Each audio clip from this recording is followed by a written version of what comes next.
அதே நேரத்தில் இந்த முறை இந்த 2024 பாராளுமன்ற தேர்தலில் நாம் சந்தித்திருக்கக்கூடிய நல்ல நிகழ்வுகள், நல்ல வெற்றிகள் எல்லாத்தையும் தாக்குப்பிடித்து அதை அப்படியே வச்சு அதிலிருந்து அடுத்த தேர்தலுக்கு அதை பில்டு பண்ணிட்டு போகணும்.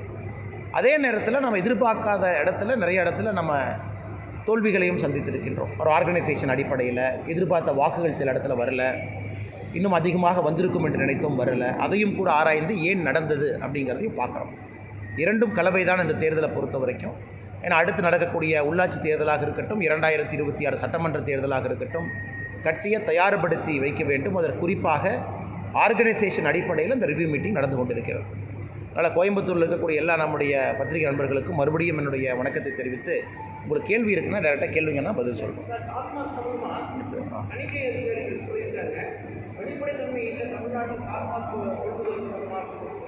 சிஏஜி ஆனால் இன்னும் இந்த ரிப்போர்ட்டு பப்ளிக் பண்ணலைன்னா பப்ளிக் பண்ணிட்டாங்களா? சரி, ஓகே. குறிப்பாக நம்முடைய மத்திய அரசு இண்டிபெண்ட்டாக இயங்கக்கூடிய சிஏஜி, கம்பென்ட்ரோல் அண்ட் ஆடிட்டர் ஜெனரல், அவர்கள் அனைத்திடத்திலும் கூட ஒரு ஸ்டேட் கவர்மெண்ட்டுக்கு கீழே இயங்கக்கூடிய நிறுவனத்தை கூட அவங்க ஆய்வு செய்து, குறிப்பாக ஃபினான்ஷியல் டிரான்ஸ்பரன்சி, இன்டெகிரிட்டி, அந்த நிறுவனம் எப்படி இயங்குது, அதனுடைய வெளிப்படைத்தன்மை எப்படி, அதில் அக்கௌண்டிங் சிஸ்டம்ஸ் எவ்வளோ டிரான்ஸ்பரண்ட்டாக இருக்குது, அதில் கவர்மெண்ட் ஆஃப் இந்தியா ப்ரிஸ்கிரைப் பண்ணியிருக்கக்கூடிய அக்கௌண்டிங் ஸ்டாண்டர்ட்ஸ் இதெல்லாம் சரியாக இருக்கா அப்படிங்கிறது சிஏஜி நிறுவனம் எப்பொழுதுமே தணிக்கை செய்வாங்க. குறிப்பாக தமிழகத்தில் நம்முடைய டாஸ்மார்க் நிறுவனத்தை பொறுத்தவரை சிஏஜி அதே போன்ற தணிக்கை செய்து, நான் என்ன ரிப்போர்ட்டை படிக்கலிங்கன்னா நான் மேற்பார்வை மட்டும்தான் பார்த்தேன், அவங்க மேலோட்டமாக சொல்லியிருப்பது எனக்கு தெரிந்தவரை இந்த மாதிரி இதில் வந்து அக்கௌண்டிங் டிரான்ஸ்பரன்சி இல்லை என்று. குறிப்பாக டாஸ்மார்க்குக்கு வரக்கூடிய வருமானம், அவங்க காட்டக்கூடிய கணக்கு வெளிப்படைத்தன்மையாக இல்லை என்பது சொல்லியிருக்காங்க. இதுக்கு வந்து ஒரு சிம்பிள் உதாரணங்கன்னா, டாஸ்மார்க் நிறுவனத்தினுடைய ஆனுவல் ரிப்போர்ட் அது யாராச்சும் போய் எடுக்கணும்னு நினச்சிங்கன்னா ரொம்ப கஷ்டப்பட்டு தொலாவணும். எந்த நிறுவனம் எவ்வளோ சப்ளை பண்ணுறாங்க, டாஸ்மார்க் வந்து யாருக்கிட்டேருந்து கொள்முதல் பண்ணுறாங்க, ஏன்னா எல்லாமே மறைச்சிருப்பாங்க. அது ரொம்ப கஷ்டப்பட்டு நீங்கள் தேடினீங்கன்னா தான் டாஸ்மார்க்கினுடைய ஆனுவல் ரிப்போர்ட்டே உங்களுக்கு கிடைக்கும். காரணம், தமிழக அரசை பொறுத்தவரை, டாஸ்மார்க்கை பொறுத்தவரை அங்கே இருக்கக்கூடிய பல விஷயங்களை மறைக்க வேண்டும் என்பதற்காக உங்களை போன்ற என்னை போன்ற சாதாரண குடிமகன் ஒரு ஆனுவல் ரிப்போர்ட்டை எடுக்கிறதே அங்கே கஷ்டம். அதனால் சிஏஜி இது போன்ற அறிக்கை கொடுத்துருப்பது ஆச்சரியம் இல்லை, அது எக்ஸ்பெக்டட் தான். இன்னும் அந்த அறிக்கையை தெளிவாக நாங்கள் பார்க்கவில்லை, பார்ப்பதற்கான வாய்ப்பு எனக்கு கிடைக்கல. நாளை அடுத்து நடக்கக்கூடிய ப்ரெஸ் மீட் அதை பற்றி டீட்டெயிலாக பேசுகிறோம்.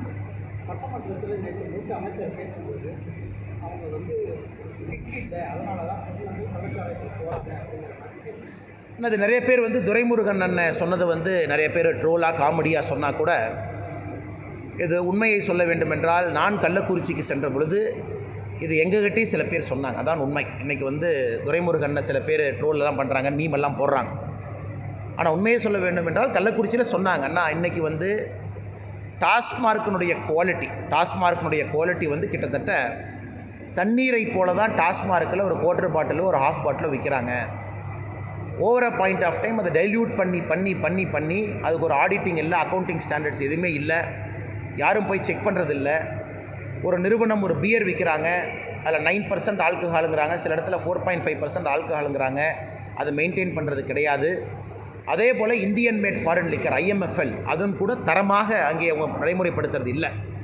அதனால் இப்போ டாஸ்மார்க்கில் இருக்கக்கூடிய நிறைய பேர் வந்து அவர்களுக்கு போதை அதிகமாக வேண்டும் என்பதற்காகத்தான் கஞ்சாவை நோக்கி, அபினை நோக்கி, கள்ளச்சாராயத்தை நோக்கி நிறைய பேர் திரும்பி இருக்கிறாங்க அப்படிங்கிறத கள்ளக்குறிச்சியில் நிறைய பேர் சொன்னாங்க. இது சாதாரணமாக தமிழ்நாட்டில் நிறைய இடத்துல கேட்டால் கூட அந்த கருத்தை வந்து ஊர்ஜிதம் செய்வாங்க. காரணம், டாஸ்மார்க்கை பொறுத்த வரைக்கும் கிட்டத்தட்ட 60% மேலே ஆனுவல் ரிப்போர்ட் அவங்க டிஸ்க்ளோஸ் பண்ணாதனால இதை ஆதாரத்தின் அடிப்படையில் நம்ம தெளிவாக சொல்ல முடியாதுங்கண்ணா. எந்த நிறுவனம் எவ்வளோ பியர் கொடுக்குறாங்க, எந்த நிறுவனம் எவ்வளோ IMFL கொடுக்குறாங்க, ஆதாரத்தின் அடிப்படை நம்மகிட்ட இல்லை, நம்ம யூகத்தின் அடிப்படையில் சொல்கிறோம். குறிப்பாக எந்த புள்ளி திமுகவை சார்ந்த எந்த புள்ளியினுடைய நிறுவனத்திலிருந்து டாஸ்மார்க்குக்கு எந்த ஐட்டம் போது எவ்வளோ ஆஃப்டேக் பண்ணுறாங்க, அந்த நிறுவனத்தை ஆடிட் பண்ணாங்களா, டாஸ்மார்க்குக்கு வரக்கூடிய அந்த சரக்குன்னு சொல்கிறத யார் செக் பண்ணாங்க, குவாலிட்டி சரியாக இருக்குது, அது யாருமே பார்க்குறதில்ல, நான் தர்மத்துக்கு விற்கிறாங்க. அதனால் ஒரு பக்கம் டாஸ்மார்க் வந்து மக்களை குடிக்க அடிமையாக்குது, இன்னொரு பக்கம் அடிமையானவங்க எனக்கு அந்த கிக்கு கிடைக்கல, எனக்கு அந்த எக்ஸ்பெக்டட் ஆல்கஹால் இன்டேக் அதில் இல்லை அப்படிங்கிறவங்க கஞ்சாவை நோக்கி போகிறாங்க. அதனால் துரைமுருகனே இந்த நகைச்சுவாக சொல்லியிருந்தாலும் கூட அது உண்மை. இதற்கு காரணம் தமிழக அரசு தான் பொறுப்பு. ஏன்னா டாஸ்மார்க் மூலமாக மதுவுக்கு அடிமை ஒரு பக்கம், மதுவில் வரக்கூடிய குவாலிட்டி கீழே போயிட்டுருக்கு அது ஒரு பக்கம், கள்ளச்சாராயத்தினுடைய புழக்கம் அதிகமாக இருக்குது அது ஒரு பக்கம். இது உண்மை, என்னை பொறுத்தவரை இது உண்மைதான்.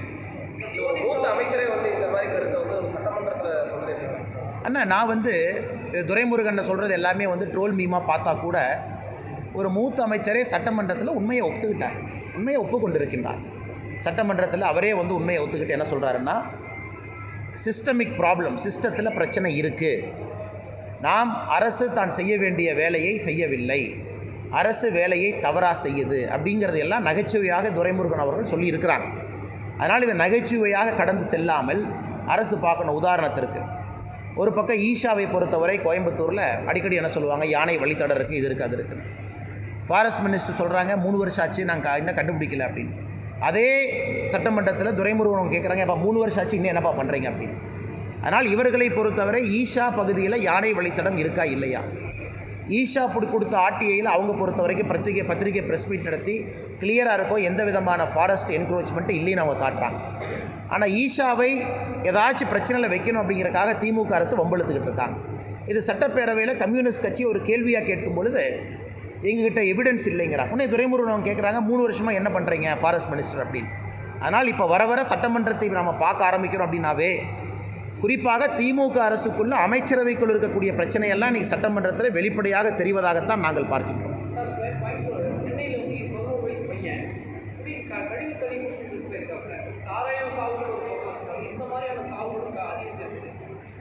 சென்னையை பொறுத்தவரை உண்மையாலுமே சுகாதாரம் என்பது அதல பாதாளத்தில் இருக்குது. உதாரணத்துக்கு எடுத்துக்கிட்டிங்கன்னா, ஸ்வச்ச பாரத் சர்வேயில் 44, 46வது இடத்துல இருந்த சென்னை இன்றைக்கி எங்கே இருக்குன்னு உங்களுக்கு தெரியும். 100வது பொசிஷன்லாம் தாண்டி 200வது பொசிஷன் நோக்கி போயிட்டுருக்கும். ஆனால் சென்னையை பொறுத்தவரை சுகாதாரம் என்பது மிக அதல பாதாளத்தில் இருக்குது.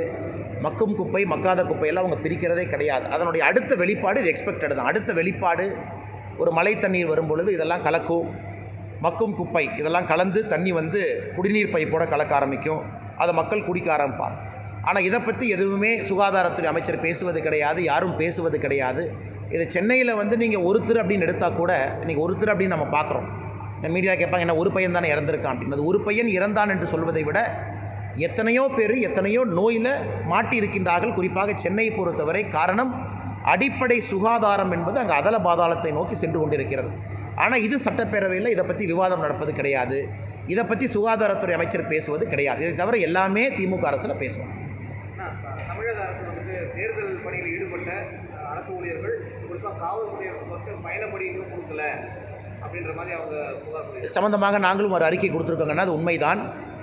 குறிப்பாக தமிழகத்தினுடைய காவல்துறை நண்பர்களுக்கு தேர்தல் பணியில் யாரெல்லாம் ஈடுபட்டிருக்காங்களோ அது எலெக்ஷன் கமிஷன் ஆஃப் இந்தியாவுடைய ஸ்டாண்டிங் ஆர்டர். அது எலெக்ஷன் கமிஷன் ஆஃப் இந்தியா ஆண்டாண்டு காலமாக காவல்துறை அவர்களுக்கு சில நேரத்தில் சிறப்பு ஊதியம் அதை கொடுக்குறாங்க. அது பயணப்படியாக வருது, வேறு வேறு கேட்டகரியில் கொடுக்குறாங்க. ஆனால் தமிழக அரசை பொறுத்தவரை அது கொடுக்கல.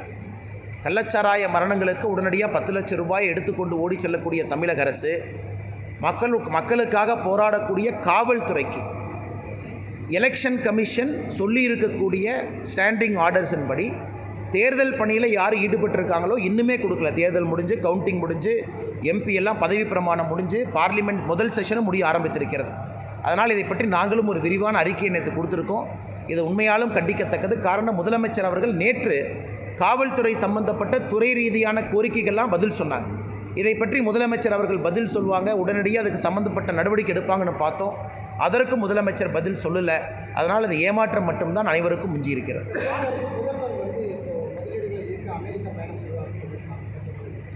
ஆனால் ஒரு முதலமைச்சர் வெளிநாடுகளுக்கு செல்வது எந்த விதத்திலும் தவறு கிடையாதுங்க. நான் முதலமைச்சர் வெளிநாடு போகணும், மக்களை பார்க்கணும், குறிப்பாக முதலீடுகளை கொண்டு வரணும். ஆனால் தமிழகத்தில் மட்டும்தான் ஒரு முதலமைச்சர் அவர்கள் வெளிநாட்டு பயணம் போனதை பற்றி ஒரு வெள்ளை அறிக்கை கொடுக்காமல் தொடர்ந்து வெளிநாட்டு பயணம் போகிறாங்க. உதாரணத்துக்கு துபாய் போகிறாங்க. துபாய் போயிட்டு வந்ததில் அவங்க கமிட்மெண்ட் என்ன? 2 வருஷத்துக்கு மேலே ஆகுது. அவங்க கமிட்மெண்ட் என்ன? எந்த நிறுவனத்திலிருந்து பணம் வந்திருக்கு, எத்தனை வேலை வாய்ப்பை உருவாக்கி இருக்கிறாங்க? கிடையாது. அதே போல் சிங்கப்பூர் போனாங்க, ஜப்பான் போனாங்க.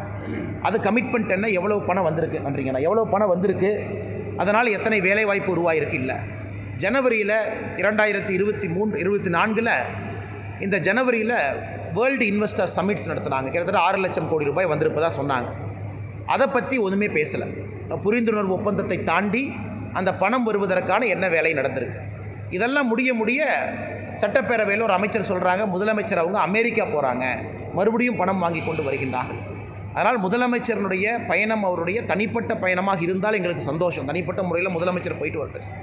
ஆனால் அரசு செலவில் முதலமைச்சர் ஒரு பயணமாக இத்தனை ஐஏஎஸ் அதிகாரியை கூட்டிகிட்டு போகும்பொழுது மக்கள் அக்கௌண்டபிலிட்டியை கேட்குறாங்க. மக்கள் கேட்குறாங்க, இதுவரை 3 ஆண்டுகளில் முதலமைச்சர் சென்ற பயணத்தினால் தமிழக மக்களுக்கு கிடைத்த லாபம் என்னென்னு கேட்டிங்கன்னா, துபாயிலிருந்து ₹1 வரலைங்கன்னா, ஜப்பான் வரல, சிங்கப்பூர் வரல, உலக முதலீட்டாளர் மாநாட்டை பற்றி நமக்கு தெரியாது. கிட்டத்தட்ட அதுவும் 6 மாதம் ஆகிற காரணத்தினால இன்றைக்கி அவங்களும் ஒரு வெள்ளை அறிக்கை கொடுக்கணும். எதுவுமே கொடுக்காமல் முதலமைச்சர் தொடர்ந்து வெளிநாட்டு பயணம் செல்வதனுடைய மர்மம் என்ன அப்படிங்கிறது தான் ஒரு சாதாரண மனிதனுடைய கேள்வியாக இருக்குது.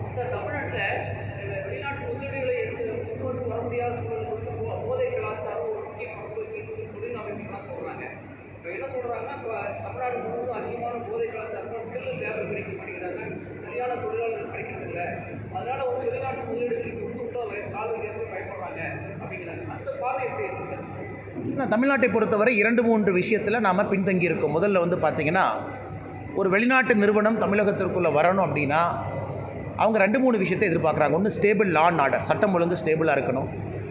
2வது, ஒரு சிங்கிள் விண்டோ கிளியரன்ஸ், எந்த விதமான பவர் சென்டர் இல்லாமல் வேலை நடக்கணும். ஒரு முதலமைச்சருடைய மருமகனை போய் பாருங்கள், ஆடிட்டரை போய் பாருங்கள், அண்ணா நகர் போங்க, அப்படிலாம் இல்லாமல் ஒரு அதிகாரியை பார்த்து வேலை நடக்கணும். தமிழகத்தில் இல்லை. 3வது, கல்வி மூலமாக கிடைக்கக்கூடிய எம்ப்ளாயபிலிட்டி, இந்த 2ம் வந்து நல்ல ஒரு அளவுகோலில் இருக்கணும். இன்றைக்கி தமிழகத்தில் உண்மையை சொல்ல வேண்டும் என்றால் இந்த ஸ்கில் ஃபேக்டர் அப்படிங்கிறது குறைய ஆரம்பிச்சிருக்கு. ஏன்னா கல்வியினுடைய திறன் குறைய ஆரம்பிச்சிருக்கு. அதன் மூலமாக கிடைக்கக்கூடிய எம்ப்ளாயபிலிட்டி குறைய ஆரம்பிச்சிருக்கு. அதனால் இன்றைக்கி பார்த்திங்கன்னா தமிழ்நாட்டில் இருக்கக்கூடிய எத்தனையோ சாஃப்ட்வேர் இன்ஜினியர் பெங்களூருக்கு போகிறாங்க. என் கோயம்புத்தூர் உதாரணமாக எடுத்துங்க. இவ்வளோ ப்ரெஷர் போடுறீங்க, ட்ரெயின் கோயம்புத்தூருக்கு வரணும், பெங்களூர்லேருந்து ட்ரெயின் வரணும், நியாயமான ப்ரெஷர் தான். காரணம், அத்தனை நபர்கள் கோயம்புத்தூரை சார்ந்தவர்கள் பெங்களூரில் சாஃப்ட்வேர் இன்ஜினியர் இருக்கிறனால நமக்கு ட்ரெயின் நேரடியாக தேவைப்படுது. 1 இல்லை 2 இல்லை 6 ட்ரெயின் வந்தாலும் பத்தாது. காரணம், தமிழகத்தை சார்ந்த எத்தனையோ இளைஞர்கள் இன்றைக்கி ஹைதராபாத்தில், கோயம்புத்தூரில், குர்கானில், பூனேயில் போயெல்லாம் வேலை பார்க்குறாங்க. அதனால் தமிழகத்தை பொறுத்தவரை அரசு இங்கே கவனம் செலுத்தணும். இங்கே கவனம் செலுத்த மாட்டுறாங்க. நான் முதல்வன் அப்படின்னு ஒன்று ஆரம்பிச்சிருக்காங்க. அது என்ன, எத்தனை பணம் போட்டிருக்காங்க, எவ்வளோ பேர்த்து ட்ரெயின் பண்ணியிருக்காங்க, எத்தனை பேர்த்துக்கு வேலை வாய்ப்பு கிடச்சிருக்கு யாருக்கும் தெரியாது. எத்தனை பேர்த்துக்கு ஸ்கில்லபிலிட்டி உருவாக்கியிருக்காங்க தெரியாது. பிரதம மந்திரியினுடைய திட்டம் இருக்குது, கௌஷல் ஒரு யோஜனா இருக்குது. குறிப்பாக இந்த செயல்திறன் மூலமாக திறன் மேம்பாடு திட்டம், அது தமிழகத்திற்கு கொடுத்தும் கூட மாநில அரசு இதை முழுமையாக பயன்படுத்தியிருக்காங்களா? அதனால் இன்வெஸ்ட்மெண்ட்டை பொறுத்த வரைக்கும் தமிழகம் பின்தங்க ஆரம்பிச்சிருச்சு. ஒரு பெங்களூரோ ஹைதராபாத்தோ, அது சந்திரபாபு நாயுடு அவர்கள் வந்த பிறகு ஆந்திர பிரதேஷோ, குறிப்பாக குர்கானோ, ஹரியானாவோ, மகாராஷ்டிராவோ, இவர்களெல்லாம் முன்னணியில் போக ஆரம்பிக்குது. தமிழகத்தை பொறுத்தவரை நாம் டீசல் ரேட் ஆக ஆரம்பித்திருப்பது தான் உண்மை. பல காரணங்கள், அதில் நிச்சயமாக போதை கலாச்சாரமும் ஒரு காரணம்.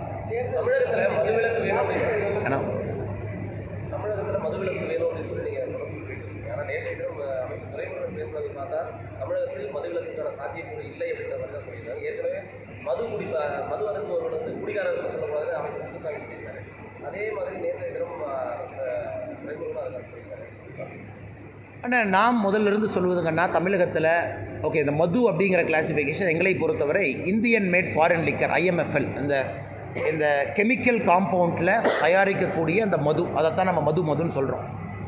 ஆனால் ஒரு தென்னைமரம், பனைமரத்திலிருந்து வரக்கூடிய கல் என்பது ஆண்டாண்டு காலமாக தமிழகத்தில் புழக்கத்தில் இருந்துச்சு. ஆண்டாண்டு காலமாக இவர்கள் சாராய கடையை ஓப்பன் பண்ணுறதுக்கு கையெழுத்து போடும் வரை தமிழகத்தில் கல்லுக்கடை எல்லாமே இருந்துச்சு, அதை மூடிட்டாங்க. நாம் சொல்வது அதை திரும்ப திறங்க, நம்பர் 1. 2வது, டாஸ்மார்க்கை படிப்படியாக குறைக்க ஆரம்பிங்க, நம்பர் 2. டாஸ்மார்க் இவ்வளோ வேண்டாம், குறைக்க ஆரம்பிங்க. 3வது, அரசே முன்னாடி இருந்து ஒரு வியாபாரியை போல் சாராயத்தை விற்க வேண்டாம். இந்த 3 நம்ம சொல்கிறோங்கண்ணா. அதனால் தமிழகத்தில் வந்து மது விலக்கு அப்படிங்கிறது ஏற்கனவே நாமளும் சொல்லியிருக்கின்றோம். அது சாத்தியமில்லாதது. காரணம், 100% ஆல்கஹால் ஃப்ரீ ஸ்டேட் கொண்டு வர முடியாதுங்கண்ணா. நாம் சொல்வது 100% கள்ளுக்கடைகளை திறங்க, பனங்கல் தென்னங்களில் கொண்டு வாங்க. குறிப்பாக இந்த லிக்கர் IMFL அப்படிங்கிறத ரெகுலேட் பண்ணுங்கள். ஒரு பாரில் ரெகுலேட் பண்ணுங்கள். அரசு விற்காதீங்க, தனியார் கையில் கொடுங்க. பெரிய பெரிய 5 ஸ்டார் 3 ஸ்டார் ஹோட்டல்ஸில் ரெகுலேட் பண்ணுங்கள். ரெகுலேட் பண்ணி அதை கொண்டு வாங்க. டாஸ்மார்க் என்கின்ற போர்வையில் தெருவில் ஓப்பன் பண்ணி அதை வந்து அரசு எடுத்து நடத்தாதீங்க அப்படிங்கிறத நம்ம சொல்கிறோம். இப்போ குஜராத் 100% மது இல்லாத மாநிலம் இல்லைங்கண்ணா. அங்கே பெர்மிட் கொடுக்குறாங்க. அந்த பெர்மிட் யாருக்கிட்ட இருக்கோ அவங்களுக்கு மது அலோட் இருக்குது. அதே போல் கேரளாவில் ஒரு மாடல் கொண்டு வந்தாங்க. எந்த ஹோட்டலில் எப்படி கொடுக்கணும் அங்கேயும் சிஸ்டத்தை கொண்டு வந்தாங்க. ஆனால் அங்கே எதுவுமே இல்லாமல் நாங்கள் சொல்வது பிளாங்கெட்டாக பண்ணாதீங்கன்னு சொல்லவே இல்லைங்கண்ணா. பிளாங்கெட்டாக 100% நாளை காலையில் மூடுங்க, முடியாது. கள்ளுக்கடைகள் திறப்பதற்கு என்ன பிரச்சனை என்பதை தமிழக அரசு ஏன் சொல்ல மறுக்கிறாங்கன்னா, காரணம் இதெல்லாம் திறந்தாங்கன்னா ஐஎம்எஃப்எல்லுடைய ஆஃப்டேக் குறையும். ஐஎம்எஃப்எல் ஆஃப்டேக் குறைஞ்சதுன்னா சாராய நிறுவனங்களுடைய முதலாளிகளுக்கு பிரச்சனை வரும். நிறைய பேர் திமுகவை சார்ந்து இருக்கிறாங்க. இது மட்டும்தானோ தவிர துரைமுருகன் அண்ணன் சொல்வது போல வேறு எந்த காரணமும் அதில் இல்லைங்கண்ணா.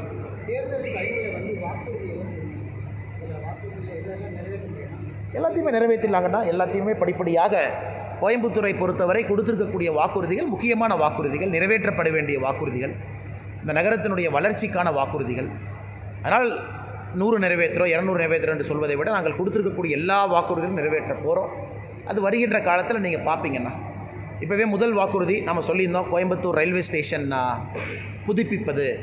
குறிப்பாக இந்தியாவில் இருக்கக்கூடிய மற்ற ரயில் நிலையங்கள் அளவுக்கு கோயம்புத்தூருடைய ரயில்வே நிலையம் வரணும்னு நீங்கள் வெகு விரைவில் ஆர்டர் பார்க்க போகிறீங்க. வெகு விரைவில் ஒரு ஆர்டர் பார்க்க போகிறீங்க. கோயம்புத்தூருடைய ரயில்வே நிலையம் அடுத்த கட்டத்திற்கு போகும். இன்க்ளூடிங் ஹோட்டல்ஸ் உள்ள வரப்போகுது, இன்க்ளூடிங் மல்டி ஸ்டோரி பில்டிங்ஸ் உள்ள வரப்போகுது. இது வந்து நம்முடைய தேர்தல் வாக்குறுதியில் நம்ம கொடுத்துருக்கக்கூடிய ஒரு வாக்குறுதி. அதெல்லாம் இந்த பட்ஜெட்டில் நீங்கள் அறிவிப்பு பார்ப்பீங்க. ஆனால் எங்களை பொறுத்தவரை 5 பட்ஜெட் இருக்குது. இந்த 2024 29 வரை 5 பட்ஜெட் இருக்குது. பட்ஜெட்ரி சப்போர்ட்டில் சில விஷயங்கள் செய்ய வேண்டும். சில விஷயங்களை ஒரு துறை சார்ந்து கொண்டு வரணும். ஆனால் ஒரு அமைச்சராக சந்தித்து இப்போவே பேச ஆரம்பிச்சிட்டோம். அதனால் எங்களுடைய கமிட்மெண்ட், நாங்கள் சொல்லியிருக்கக்கூடிய வாக்குறுதிகளை நாங்கள் செயல்படுத்த ஆரம்பிச்சிருவோங்கண்ணா. அதுக்கு இந்த முதல் பட்ஜெட்லேயே சில வாக்குறுதிகளை நீங்கள் பார்க்க ஆரம்பிப்பீங்க. அது முக்கியமாக இந்த ரயில்வே ஸ்டேஷனை வெகு விரைவில் நீங்கள் பார்க்க ஆரம்பிப்பீங்க, அறிவிப்பேன். தமிழக அரசு ஊழியர்களுடைய வெகுநாள் கோரிக்கையான பழைய ஓய்வூதிய திட்டத்தை வந்து அமல்படுத்துவதாக சொல்லியிருக்காங்க. குறிப்பாக இப்போது இந்த தபால் ஓட்டுகளில் வந்து பெரிய டென்ட் வந்துருக்கு. அதுக்கப்புறம் இந்த அறிவிப்பு வந்து கேள்வி. ஆனால் பிடிஆர் அவர்கள் இதற்கு முன்பு தமிழகத்தினுடைய நிதி அமைச்சராக இருந்தாங்க. அவங்க இதே போல் பத்திரிகையாளர் சந்திப்பில் ரொம்ப பாயிண்டடாக கேட்டீங்க, ஓல்டு பென்ஷன் திட்டமா நியூ பென்ஷன் திட்டமான்னு. அவர் சொன்ன பதில் நான் அப்படியே திரும்ப சொல்கிறேன். பிடிஆர் அவர்கள் சொன்னது, இதற்கு முன்பு தமிழகத்தினுடைய நிதி அமைச்சராக, தமிழகத்தில் நியூ பென்ஷன் திட்டம் என்பது சாத்தியம் இல்லாதது, அது வராது என்பது பிடிஆர் அவங்க சொன்னாங்க. ஹிமாச்சலில் இதே போல் காங்கிரஸ் அவர்கள் ஓல்டு பென்ஷன் ஸ்கீம் கொண்டு வரேன்னு சொல்லி வாக்குறுதி கொடுத்து எலெக்ஷன் ஜெயிச்சு இதுவரைக்கும் நிறைவேற்ற முடியல. ஸோ இந்தியா முழுவதும் நீங்கள் பாருங்கள். காரணம், இந்த நியூ பென்ஷன் ஸ்கீம் என்பது யாருக்கும் எந்த விதத்திலும் அது தவறு செய்கிற ஸ்கீம் கிடையாதுங்கண்ணா. இதில் முதல்ல வந்து மாதம் வரக்கூடிய பென்ஷன் வந்து அங்கே லம்சமாக வரும். அது ஒரு இன்வெஸ்ட்மெண்ட் ஆப்பர்ச்சுனிட்டியாக மாறும். அது நீங்கள் ஸ்டாக் மார்க்கெட்டில், மியூச்சுவல் ஃபண்டில் வேறு இடத்துல போடுவீங்க. இதை வந்து எல்லாருமே ஏற்றுக்கிட்டாங்க. ஆனால் தமிழக அரசு வந்து இன்றைக்கி மறுபடியும் இந்த ஓல்டு பென்ஷன் ஸ்கீமுக்கு போகிற முயற்சி பண்ணாங்கன்னா அவங்களாலே முடியாதுங்கண்ணா. அதற்கான ஃபினான்ஸ் தமிழக அரசுக்கிட்ட இல்லை. அதனால் இன்றைக்கி அவங்க பேருக்கு சொல்லலாம், ஒரு அரசு அதிகாரி பல விஷயத்தை பார்க்குறாங்கண்ணா. அதில் பென்ஷன் ஸ்கீம் ஒன்று, அதே நேரத்தில் அரசு அதிகாரிகளுக்கு பாதுகாப்பு ஒன்று, அரசு அதிகாரிகளுக்கு மன நிம்மதி ஒன்று, அதே நேரத்தில் அரசு அதிகாரிகள் வேலை செய்வதற்கு தேவையான வசதிகளை ஏற்படுத்தி கொடுத்தல் ஒன்று. இதெல்லாம் பார்த்து தான் அரசு அதிகாரி ஓட்டு போடுறாங்க. அதனால் இந்த முறை பார்த்திங்கன்னா பாரதிய ஜனதா கட்சி கூட்டணியாக தமிழகத்தில் 2வது இடத்துல வந்திருக்கும் அரசு அதிகாரிகளுடைய வாக்குகளை பெற்றிருப்பதில். அது தொடர்ந்து மேலே போகத்தான் போகிறோம். எப்பவுமே பாரதிய ஜனதா கட்சிக்கு தமிழகத்தில் அரசு அதிகாரிகளுடைய வாக்கு வராது, பணியாளர்கள் வாக்கு வராதும்பாங்க. ஆனால் இந்த முறை 51,000 ஓட்டுக்கு மேலே அரசு அதிகாரிகள் பணியாளர்களுடைய வாக்கு பாரதிய ஜனதா கட்சிக்கு வந்திருக்கு. அதனால் வருகின்ற காலத்தில் நிச்சயமாக படித்தவர்கள் அரசு அதிகாரிகள் எல்லாம் மாற ஆரம்பிச்சிட்டாங்கன்னா, அதனால் திமுக பேனிக்காய் என்ன வேணாலும் சொல்லலாம். இதற்கு பல காரணங்கள் இருக்குது. விஏஓ திமுக ஓட்டே போட மாட்டாங்க. காரணம், மணல் திருடவன்லாம் வந்து அடிக்க வர்றான். காவல்துறை எதுக்காக திமுக ஓட்டு போடுவாங்க? எந்த காலத்துலேயும் திமுக ஓட்டு போட மாட்டாங்க. அதனால் ஒரு அரசு அதிகாரிகள் குழுமமும் ஒரு குரூப்பும் திமுகவை விட்டு வெளியே வர ஆரம்பித்து விட்டார். நடிகர் விஜய் வந்து தமிழகத்தில் தலைவர்கள் தேவை, அதற்கு செல்வ பெருமையை வந்து நல்ல நிலையில் இருக்கிறாரு. ஆனால் இன்றைக்கி செல்வ பெருந்தகையோட நிலைமை எப்படி ஆகிப்போச்சுன்னா, காங்கிரஸ் தனியாக நிற்கும்னு சொன்னாங்கன்னா அவங்க கட்சியிலேயே வந்து அவரை மோசமாக திட்டுறாங்க. ஆல் இந்தியா காங்கிரஸ் கமிட்டி அன்றைக்கி நைட்டே அறிக்கை விடுறாங்க, காங்கிரஸ் கட்சி வாழ்க்கையில் தனியாக போட்டியிடாது, எப்பொழுதுமே திமுகவுக்கு அடிமையாக சேவை செய்வதற்காக தமிழகத்தில் ஒரு கட்சி இருக்குன்னா காங்கிரஸ் கட்சி அப்படிங்கிறத அகில இந்திய காங்கிரஸ் கமிட்டியினுடைய அறிக்கை வந்து தெள்ளத்தெளிவாக நமக்கு காட்டுதுங்கண்ணா. இது ஒரு பக்கம். இன்னொரு பக்கம் செல்வ பெருந்தை அவர்கள் இன்றைக்கி திமுக பேசுகிறதெல்லாம் அவர் பேசுகிறார். இத்தனைக்கும் நான் ஒரு இடத்துல சொல்லியிருந்தேங்கண்ணா, இந்திரா காந்தி அம்மையார் அவர்கள் எமர்ஜென்சி முடிந்த பிறகு இந்தியாவை விட்டு செல்வதற்காக ஒரு தனியார் விமானத்தை தயார் பண்ணி வச்சாங்க. பாம்பேக்கு ராஜீவ்காந்தி அவங்களை அனுப்பிச்சு அதற்காக பேச்சுவார்த்தை ஆரம்பித்தாங்க. காரணம், எமர்ஜென்சி தோல்விக்கு பிறகு நாட்டு மக்களுடைய மனநிலை எப்படி இருக்கும் என்பது அம்மையார் இந்திரா காந்தி அவர்களுக்கு தெரியவில்லை. இது தெரிந்த பிறகு மூத்த தலைவர்கள் மொரார்ஜி தேசாய் அவர்கள், ஜெயபிரகாஷ் நாராயணன் அவர்கள் இந்திரா காந்தி அம்மையாரை தனியாக சந்தித்து அதெல்லாம் எதுவும் நடக்காதுன்னு உறுதி சொன்ன பிறகு இந்தியாவில் அவங்க தங்கினாங்க. இது உண்மை. இதை வந்து வரலாற்று ஆசிரியர்கள் எல்லா இடத்துலையும் பதிவு பண்ணியிருக்காங்க. சமீபத்தில் நீரஜா சௌத்ரி ஒரு பெரிய ஒரு journalist, how prime ministers decide, அந்த புத்தகத்தில் அதை பற்றி விலாவரியாக ஒரு சாப்டர் எழுதியிருக்கிறாங்க. ஆனால் செல்வ பிறந்தகை தான் அதெல்லாம் படிக்கிறது இல்லையே. அவர் 4 கட்சி மாறி எனக்கு 5வது கட்சியில் இருக்கார். இதற்கு முன்பாடி விடுதலை சிறுத்தைகள் கட்சியில் இருந்த பொழுது காங்கிரஸ் அலுவலகத்தையே போய் தாக்குனவர் இன்றைக்கி தமிழ்நாடு காங்கிரஸ் கட்சியினுடைய தலைவராக இருக்கிறார்.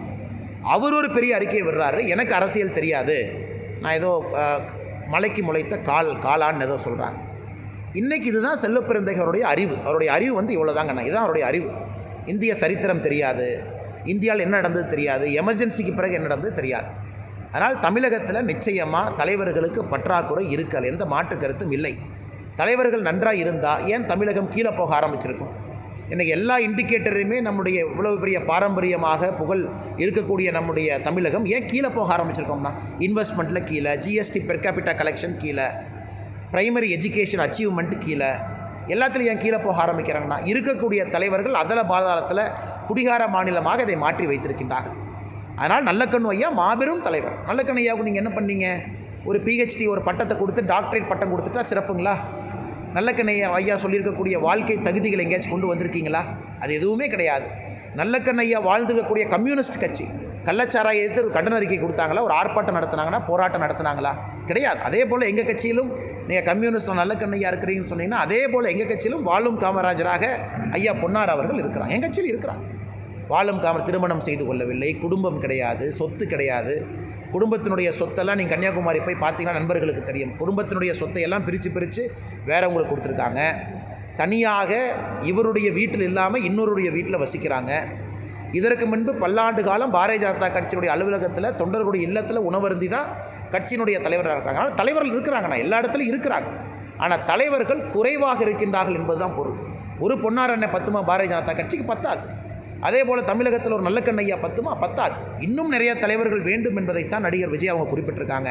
அதனால் இதற்கெல்லாம் செல்வ பெருந்தவர்கள் வெகுண்டு எழுந்தாங்கன்னா ஆண்டவன் தான் அவரை காப்பாற்றணுங்க. ஆமாங்கண்ணே, அந்த கான்ட்ராக்டை முடிவு பண்ணது யாருன்னு, எந்த டிபார்ட்மெண்ட் முடிவு பண்ணுச்சுன்னா உதயநிதி ஸ்டாலின்.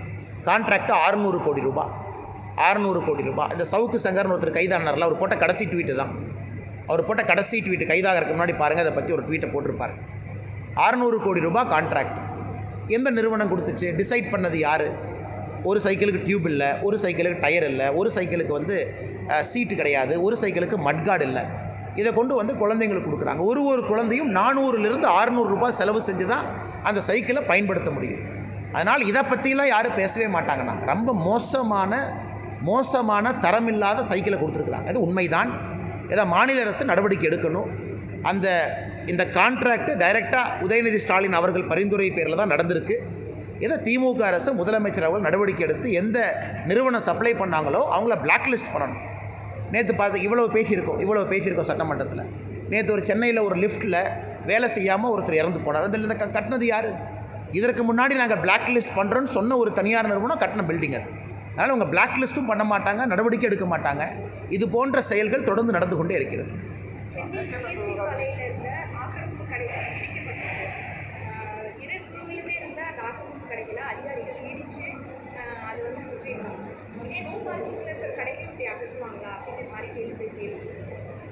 மக்கள் கேட்குறாங்க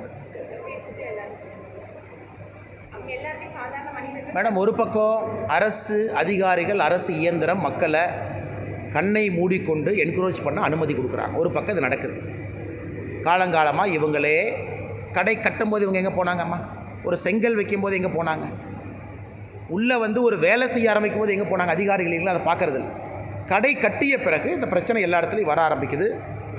நைட்டாக போய் இடிக்கிறது, ஜேசிபியை கொண்டு வந்து, குறிப்பாக சனிக்கிழமை காலையில், ஞாயிற்றுக்கிழமை காலையில், எந்த நாளைக்கு கோர்ட்டுக்கு போக முடியாதோ அந்த நாட்களை தேர்ந்தெடுத்து இது பண்ணுறது. ஆனால் அவங்க கட்டும் பொழுது இவர்கள் வேடிக்கை பார்த்து கொண்டிருக்கின்றார்கள். கட்டும்போது போய் தடுக்கலாமே, உடனடியாக நடவடிக்கை எடுக்கலாமே. இவ்வளவு தூரம் கட்டி முடித்த பிறகு பொருள் சேதம் ஏற்படுத்தி இதை பண்ணுறாங்க. அதனால் இது எல்லா இடத்திலும் இது பிரச்சனை தான். இது வந்து ரொம்ப ஒரு ஹியூமனிட்டேரியன் ஆஸ்பெக்டில், மனிதாபிமான அடிப்படையில் செய்ய வேண்டிய வேலை இது. அது ஒன்று மட்டும்தான் எங்களுடைய கருத்து. நடிகர் விஜய் தமிழகத்திற்கு ஒரு நல்ல தலைவர் தேவை, முறைக்கு நல்ல தலைவர் இல்லை அப்படின்னு. ஆனால் தமிழகத்திற்கு ஒரு நல்ல தலைவர் தேவை என்பது என்னுடைய கருத்து இல்லைங்கண்ணா. உண்மையை சொல்ல வேண்டும் என்றால் ஒரு முதலமைச்சரால் எதுவும் செய்ய முடியாதுங்க. ஒரு எம்எல்ஏனால் எதுவும் செய்ய முடியாது, ஒரு எம்பினால் எதுவும் செய்ய முடியாதுங்கண்ணா, ஒரு பஞ்சாயத்து தலைவரால் எதுவும் செய்ய முடியாது. ஒரு அரசியல் மாற்றம் வர வேண்டும், அரசியலில் நல்ல ஒரு முன்னேற்றம் வர வேண்டும் என்றால் இது கூட்டு முயற்சி. உங்களுக்கு ஆயிரக்கணக்கான பஞ்சாயத்து தலைவர்கள் வேணும், படித்த இளைஞர்கள், பெண்கள், பஞ்சாயத்து தலைவர்கள்லாம் முதல்ல போட்டி போடணும். அந்த ஊரில் அவங்க கிராமத்தில் அவங்க ஊர்லேயே வசித்து கொண்டு மாற்றத்தை கொண்டு வரணும். அது பஞ்சாயத்து தலைவராக வெற்றி பெறுவது கொஞ்சம் எளிது. அந்த ஊர் மக்களுடைய வாக்கு அங்கேயே இருந்து வேலை செய்யும். அதே போல் அந்த 50,000 கவுன்சிலர், 5,000 கவுன்சிலர், ஒன்றிய கவுன்சிலர் எதாவது சொல்கிறாங்கன்னா அது ஒரு ஸ்டேஜ். அப்புறம் எம்எல்ஏ, அப்புறம் எம்பி, இவர்கள்லாம் சேர்ந்து தான் அரசியல் மாற்றத்தை கொடுக்க முடியும். ஒரு சிஎம் நல்லவராக இருக்கிறாங்க, சுற்றி இருக்கக்கூடியவங்களும் அயோக்கியராக இருக்கிறாங்க, மாற்றம் நடக்காதுங்கண்ணா. ஆனால் எங்களுடைய கருத்து தமிழகத்தில் அரசியல் மாற்றத்திற்கு ஆயிரக்கணக்கான தலைவர்கள் வேண்டும் என்பது எங்களுடைய கருத்து. ஆனால் நீட் தேர்வை பொறுத்தவரை அது 2 விஷயமாக பார்ப்பங்கண்ணா. ஒன்று, நேஷ்னல் டெஸ்டிங் ஏஜென்சி NTA அவர்கள் நடத்தியிருக்கக்கூடிய தேர்வு சரியாக நடத்தியிருக்காங்களா? இந்த வருஷம் சரியாக நடத்தலை. தவறு நடந்திருக்கா? ஆமாம், தவறு நடந்திருக்கு. மத்திய அரசு நடவடிக்கை எடுக்க போகிறாங்களா? கடுமையான நடவடிக்கை எடுக்க போகிறாங்க, எந்த மாற்று கருத்தும் இல்லை. அதற்கான வேலைகளை ஆரம்பிச்சிட்டாங்களா? வேலைகளை ஆரம்பிச்சிட்டாங்க. தமிழ்நாட்டில் குரூப் 4, குரூப் 2, குரூப் 1 எல்லா டைமும் வேறு வேறு குளறுபடிகள் நடந்திருக்கு. அதுக்காக எப்பொழுதுமே குரூப் 4ஓ குரூப் 2ஓ குரூப் 1ஓ நம்ம கேன்சல் பண்ணலிங்கண்ணா.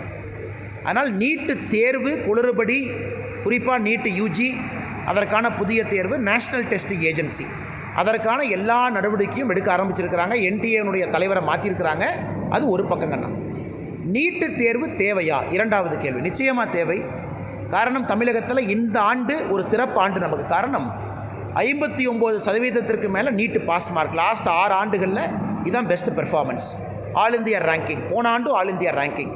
அதிக மாணவர்கள் அரசு மருத்துவக் கல்லூரிக்குள்ளே செல்வதற்கான வாய்ப்பு. கவுன்சிலிங் முடியலிங்கன்னா, கவுன்சிலிங் வந்தால் தெரியும். இந்த ஆண்டும் அதிக மாணவ செல்வங்கள் அரசு மருத்துவக் கல்லூரிக்கு போக போகிறாங்க. அதனால் நீட்டை பொறுத்தவரை தமிழக அரசு வேண்டாம்னா தீர்மானம் போடுறவங்க ஒரு வெள்ளை அறிக்கை ஏன் கொடுக்க மாட்டாங்க? ஒரு வெள்ளை அறிக்கை சட்டமன்றத்தில் ஒரு புக்காக போட்டு, நீட்டு வர்றதுக்கு முன்னாடி அரசு பள்ளியிலிருந்து எத்தனை பேர் அரசு மருத்துவக் கல்லூரிக்கு போனாங்க, நீட்டு வர்றதுக்கு முன்னாடி முதல் தலைமுறை பட்டதாரிகள் எத்தனை பேர் போனாங்க, நீட்டு வந்த பிறகு எத்தனை பேர் போயிருக்காங்க, ஒரு வெள்ளை அறிக்கை கொடுப்பதற்கு என்னென்ன பிரச்சனை? ஒரே ஒரு பக்கத்தில் நீட்டு வேண்டாம் அப்படின்னு எழுதி திரும்ப திரும்ப அதையே பண்ணுறாங்க. இது 3வது முறையோ 4வது முறையோ திரும்ப திரும்ப சட்டமன்றத்தில் அதே தீர்மானம். நாங்கள் கேட்பது, ஒரு வெள்ளை அறிக்கையை கொடுப்பதற்கு என்ன பிரச்சனை? ஆட்சிக்கு வந்து 3 ஆண்டுகள் முடிந்திருக்கிறது. 3 ஆண்டுகள் முடிந்திருக்கக்கூடிய திமுக இன்னும் வெள்ளை அறிக்கை எடுக்க முடியாதாங்கண்ணா? எல்லா டேட்டாவும் department of health directorate of ஹெல்த்தில் இருக்குது. எல்லா டேட்டா எடுத்து 3 ஆண்டுகள் எடுத்து 2016லேருந்து கம்பேர் பண்ணுங்கள். கிட்டத்தட்ட இன்றைக்கி 9 வருஷம் ஆயிடுச்சு. நீட்டுக்கு முன்னாடி 10 வருஷமும், நீட்டு வந்த பிறகு 9 வருஷமும் கம்பேர் பண்ணி டேபிள் போட்டு மக்கள் முன்னாடி வச்சுருங்க. மக்கள் முடிவு செஞ்சிட்டோம். அந்த டேபிள் கன்வின்சிங்காக இருந்தால் நானே சப்போர்ட் பண்ணுறேங்கண்ணா. டேபிள் கன்வின்சிங்காக இருக்காது, ஏன்னா டேட்டா எங்களுக்கு தெரியும். நீட்டை பொறுத்தவரை நீட்டு வந்த பிறகு தமிழக அரசுக்கும் தெரியும், அடித்தட்டு மக்களுக்கு, குறிப்பாக அரசு பள்ளியில் படித்த மாணவர்கள் நீட்டு வந்த பிறகு தான் மருத்துவக் கல்லூரிக்கு அதிகமாக போயிருக்கிறாங்க. அதனால் எதுவுமே கொடுக்காம, டேட்டாவே கொடுக்காம என்ன ஆர்கியூமெண்ட் முதலமைச்சர் அவங்க வைக்கிறாங்கன்னா, சுப்ரீம் கோர்ட்டுக்கு இவங்க ஏன் சுப்ரீம் கோர்ட்டுக்கு போக மாட்டுறாங்க? எதுக்கோ சுப்ரீம் கோர்ட்டுக்கு போகிறவங்க தமிழ்நாடு அரசு முதலமைச்சர் பேரில் சுப்ரீம் கோர்ட்டுக்கு போகலாமே, நீட்டு வேண்டான்னு சொல்லலாம். அப்போ சுப்ரீம் கோர்ட் என்ன கேட்கும்? டேட்டா கொடுங்கன்னு கேட்பாங்க. தமிழக அரசு சுப்ரீம் கோர்ட்டில் டேட்டா கொடுக்கணும். டேட்டா கொடுத்தா மாட்டிக்குவாங்க. அதனால் சுப்ரீம் கோர்ட் கதவுல தட்டவே மாட்டாங்க, ஏன்னா டேட்டா கொடுத்தா மாட்டிக்குவாங்கன்னு தெரியும். அதனால் இந்த சட்டமன்றத்துக்குள்ளே நடைபெறுகின்ற ட்ராமா இது. இதனால் எதுவும் நடக்காது என்பதை முழுமையாக தெரிந்து கொண்டு இந்த ட்ராமாவை தொடர்ந்து முதலமைச்சர் அவர்கள் அரங்கேற்றம் செய்து கொண்டிருக்கின்றார்கள். அது ஏன் கள்ளக்குறிச்சியில் கள்ளச்சாராய சாவு, அதனால் நீட் ட்ராமா கொண்டு வாங்க, இதை கொண்டு வாங்க, செங்கோல் பிரச்சனையை கொண்டு வாங்க. இதை தவிர உருப்படி என்ன நடந்திருக்கு இந்த சட்டமன்றத்தில்?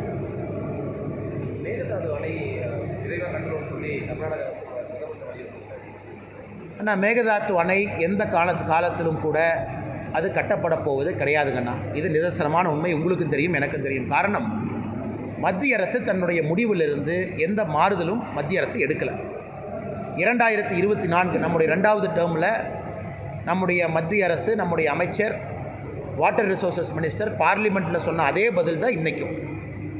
குறிப்பாக காவேரி நதியினுடைய லோவர் ரைப்பேரியன் ஸ்டேட் தமிழகமோ புதுச்சேரியோ கேரளாவோ, இந்த 3 மாநிலத்தினுடைய அனுமதி இல்லாமல் மேகதாத்துவில் அணை கட்ட முடியாது என்பது மத்திய அரசு மிக தெளிவாக சொல்லிட்டாங்க. நம்பர் 1.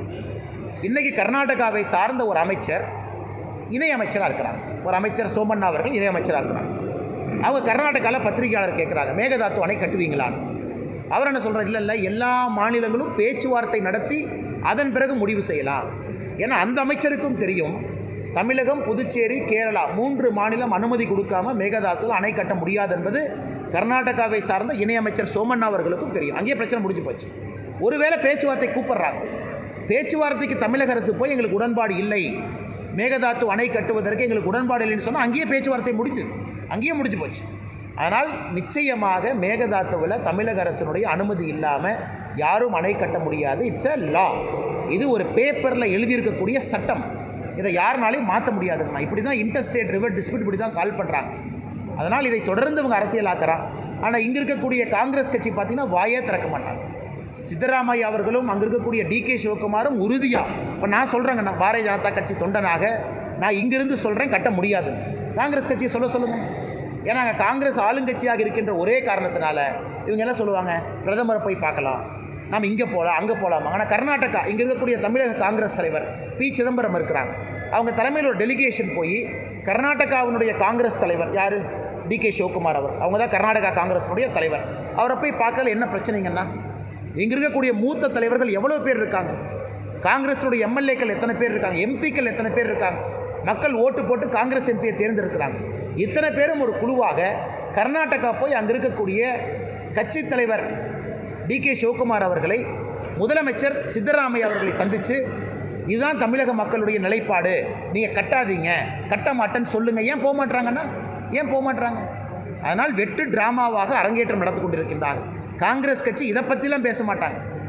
தலைவர்களினா உடனே செல்வப்பெருந்தகை குதித்து வந்து நல்ல கண்ணையா இருக்கிறாங்க பாருங்கன்னு அந்த டிராமாலாம் போடுவார். உடனுக்குடன் செய்திகளை அறிந்து கொள்ள IF தமிழ் பெல் ஐக்கனை கிளிக் செய்யுங்கள்.